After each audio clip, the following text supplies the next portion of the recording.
You're listening to the Proteus Leader Show, a top 10% world-rated podcast where you'll get practical tools and insights for leading, managing, and staying ready for the future. Your host today is a senior leader of Proteus International, a firm that focuses uniquely on leader readiness, working to support organisations of all sizes and industries all over the world. Ready for something you can use today? Enjoy this episode. Hi, everyone, and welcome back to the Proteus Leader Show. I'm your host, Laird McLean. Today, I'm thrilled to be joined by Kevin Eikenberry, a renowned leadership expert, speaker, and author. Kevin is the Chief Potential Officer of the Kevin Eikenberry Group and the author of several best-selling books, including his upcoming release, Flexible Leadership: Navigate Uncertainty and Lead with Confidence. As leaders, adaptability has become the cornerstone of success in a rapidly changing world.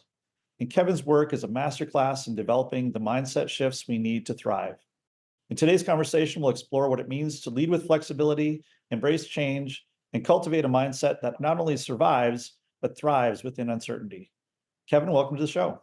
I am so glad to be here. I'm honored to be here with you. So thank you for joining. Your book is coming out in March, and I'm really curious about kind of the interplay between adaptability and kind of constancy of purpose and maintaining a vision towards the future. And so first question is, you've highlighted flexibility as a key leadership skill. Why is adaptability so crucial for leaders in today's environment? And what can we do to take steps to develop this ability? All right, so let's start with this. Everyone who's watching or listening, you can raise your hand. We can't see you, but raise your hand if this is true. The world is more uncertain, complex, and changing than it's been before. Now that you all have your hands raised, let me just ask this. Does that mean then that whatever the way we've led before should automatically work in the future if the world is changing? Chances are not. So Laird, you raise a really important question. Aren't we supposed to be consistent as leaders? Aren't we supposed to be seen as stable? Aren't we supposed to be seen as the rock? How does flexibility match up with that? Well, there's a couple things. At first, I want to talk about a metaphor, and the metaphor is a tree. We all can visualize a tree in our head. So visualize a tree that's 10 or more years old. And you would say that that tree is stable. You would say that that tree is consistent. You would say that that tree is solid. And it's solid and it's stable and it's consistent because of its roots. So what are the roots for us as leaders? The roots for us as leaders are our beliefs, our values, morals, principles, our why or mission for the organization. Those are the things that keep us rooted as a leader, the what and the why.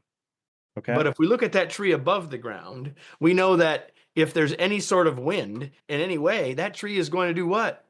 Flex, bend, adapt with the wind and to the environment. So for us as leaders, the flexible part of our role is to be flexible on how.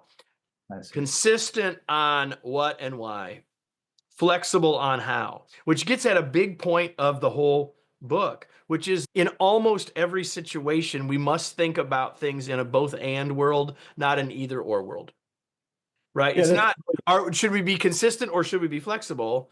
Question is, how can we be both consistent and flexible? And to me, that's one of the two or three biggest ideas of the book. And if we're going to be flexible and adaptable, we have to start with understanding that and believing that. It's a mindset decision. That's how we have to see the world if we want to actually flex. Yeah, that's a really vivid analogy. And it kind of helps to articulate for me, to your point, what should remain constant, what can flex, and how the two complement each other, I would say. You mentioned mindset. We talk to our clients a lot about mindset and how it kind of sets the stage for our leadership and our behavior, et cetera.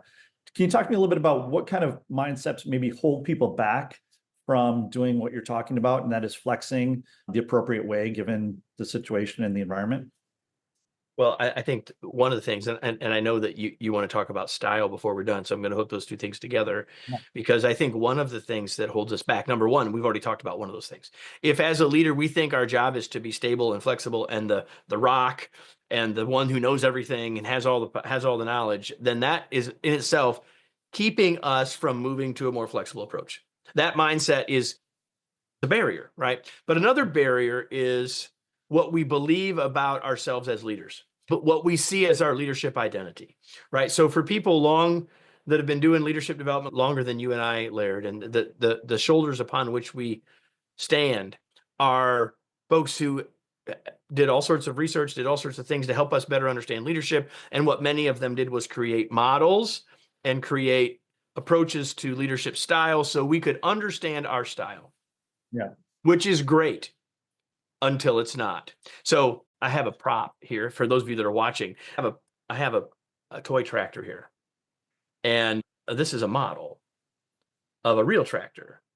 This toy is older than I am, and I actually have a tractor that this is a model of. Also older than I am. Here's the thing about this model. It is necessarily simpler than the complex actual tractor. Like, you can't actually drive this thing. It won't actually propel itself. All those things. Like, this tells us a lot about tractors. It's not a tractor. Leadership styles are like that. Our brains are designed to recognize patterns. And so styles and those sorts of things are very helpful for us to say, this is the kind of leader I am. I am a this, I'm a that, I'm a the other. I have these strengths, I have these weaknesses, all of those things. And those are all very helpful to us until they move from being helpful to being an identity that we cannot escape. Because if I now say I'm a servant leader, I'm a facilitative leader, I'm a this leader, I'm a that leader, there's no room for being flexible. Mm. But the reality is much more complex than a model. The mindset is, hey, we are more than a two-dimensional model. We are more than a two-dimensional style. We can use that. We can understand those natural tendencies and habits, use that to our advantage, but we can't be locked in and make that an identity, because when we do that, there's no way we can flex. So Laird, you and your team, or we and our team, could teach people a bunch of skills, but if they don't believe that makes sense based on their identity, they're not going to take action. Not because they couldn't, but because it doesn't make sense for them to. So that's why mindset in all this is so very critical. So I agree with you. Mindset is so critical to leadership development, because if we don't see how what we're now giving people skills to do matches, why would they do it? Yeah, the way I think about it is a model is intended to help you understand the core of a principle or concept in a complex and uncertain world. It's not the thing. It's an example of, it's a way to, a necessarily simplified way to give us some clues, right? I agree with you 100%.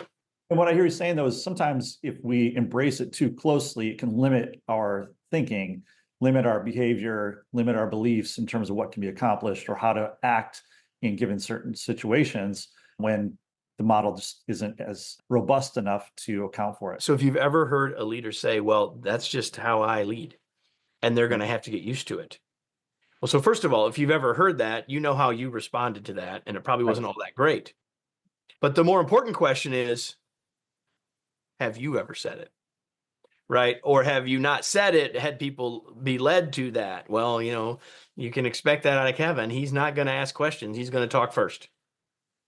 Well, there's a time when talking first might be the right answer. There's a whole bunch of times when it's not the best answer. And the best answer is for me to not say anything and to ask more questions.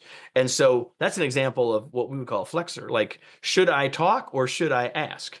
Right? And it's rarely only one end or the other. It's almost always somewhere in between them. That's the idea of flexing based on the context and the situation. Okay, so Kevin, we agree that mindset around adaptability and flexibility is critically important, and putting it into practice is where it all comes together.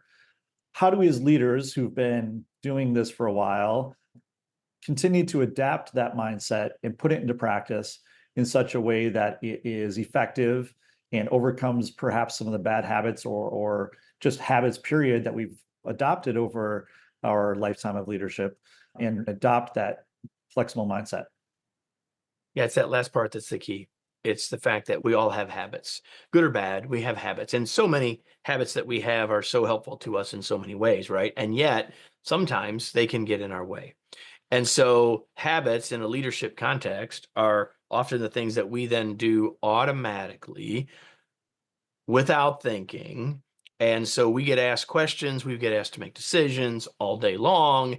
And oftentimes we'll just respond, or we might even say what I would do is react. Here's what we should do. Here's where we should go. I've seen this 61 times before. Let's go.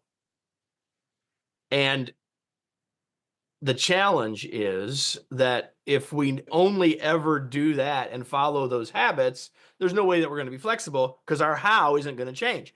And so here's one way to note that maybe I want to pause the habit, put the habit on hold. And you've all experienced this. Someone's asked you a question, posed something to you, wants some advice from you, or you're pondering a question yourself. And as you get ready to answer, you say, it depends. Or you're responding to the other person and say, well, what we do, it depends.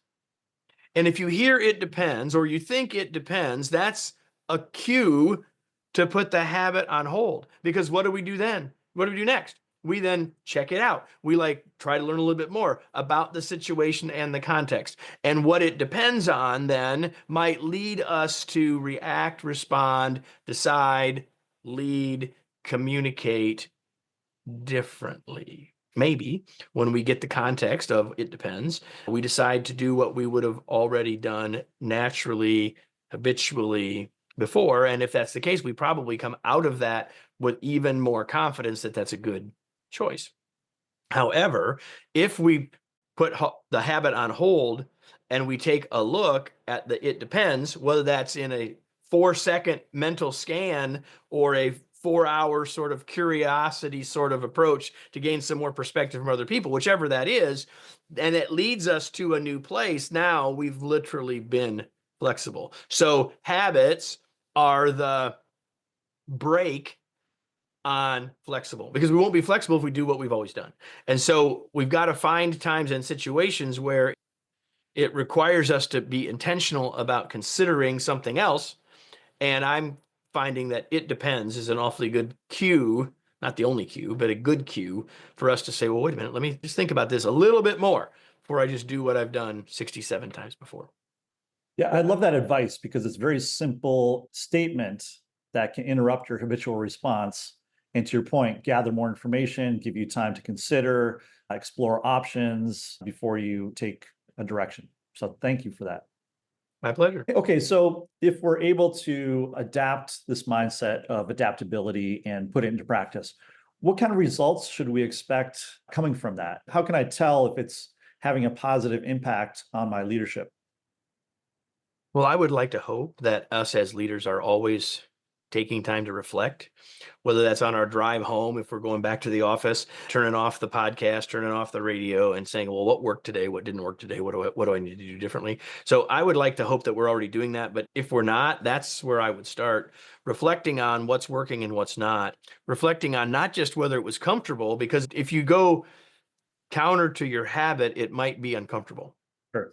But the question isn't, how did it feel? The question is, how did it work, right? The question is, did we get a better result? Did we move in the direction that meets the needs of our organization, that satisfies the context of the situation? So to me, that's the best place to start. That personal introspective learning is the best place to start with that. Well, Kevin, I can't thank you enough for sharing your insights and practical advice with us today. Your work reminds us that adaptability isn't just about responding to change. It's about leading our way through with confidence and clarity while maintaining that consistency of the what and the why. So thank you. Listeners, if you'd like to dive deeper into Kevin's world, you can visit his website at kevineikenberry.com and check out his latest book, Flexible Leadership, Navigate Uncertainty and Lead with Confidence, when it launches in March.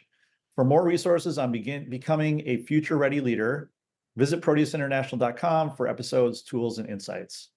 Thank you for listening, and until next time, here's to creating the life and leadership you truly want.